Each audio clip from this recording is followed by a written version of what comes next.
prophète sallallahu alayhi wa sallam a préconisé, quand il nous demande dans ses enseignements à préconiser des choses, quand on est au moment de colère, comment faire face, quand on est traversé par cette haine, comment faire face.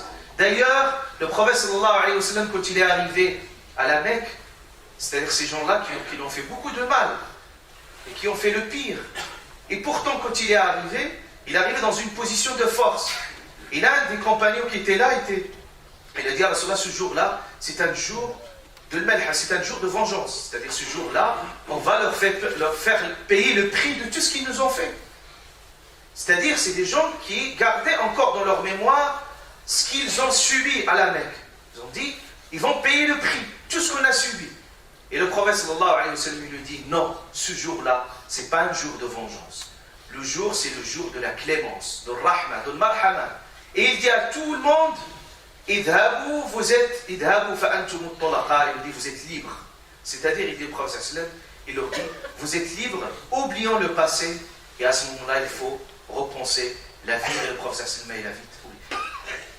Allah subhanahu wa ta'ala nous demande, il nous dit même que l'animosité, il ne faut pas que l'animosité envers un peuple vous pousse à être injuste, ou vous pousse, dans un autre verset, à transgresser.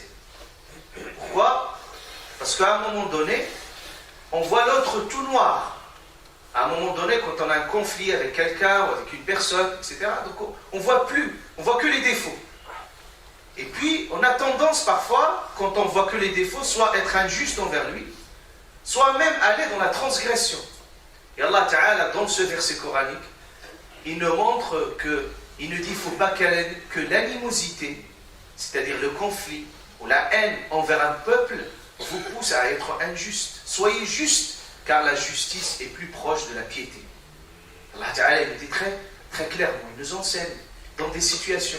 Parfois dans des conflits au sein de la famille, parfois des conflits entre peuples, des conflits entre personnes. Même Allah Ta'ala, même dans la situation de divorce, ou parfois un conflit qui a dégénéré et puis qui est arrivé à la rupture, Allah Ta'ala, au moment du divorce, il dit n'oubliez pas les faveurs les uns envers les autres.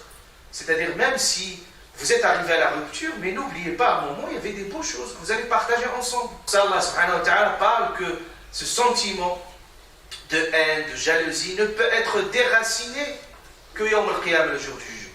C'est pour ça Allah ta'ala dit le jour du jugement, parce qu'il n'y a pas de haine, que les gens vivent dans la paix, vivent dans la courtoisie, vivent dans la sérénité, parce que finalement, il n'y a pas la haine. Et Allah subhanahu wa ta'ala dit, wa naza'na, nous avons déraciné, naza'na, la fi sudurihim min ghil, ce qu'il y a dans leur cœur comme rancœur, ikhwana. Et à ce moment-là, ça s'est vérifié la fraternité. Il y a la fraternité, pourquoi? Parce qu'il n'y avait pas cette. Donc tout cela pour nous dire comment l'islam nous enseigne. Aussi dans ces moments, dans des moments difficiles, dans des moments conflictuels, qui soient à tout niveau, au niveau individuel, au niveau collectif, qu'il faut toujours avoir ces attitudes qui nous permettent de prendre de la distance par rapport à ces choses-là, la distance émotionnelle et spirituelle qui nous permet de prendre de la hauteur spirituelle à ce niveau-là.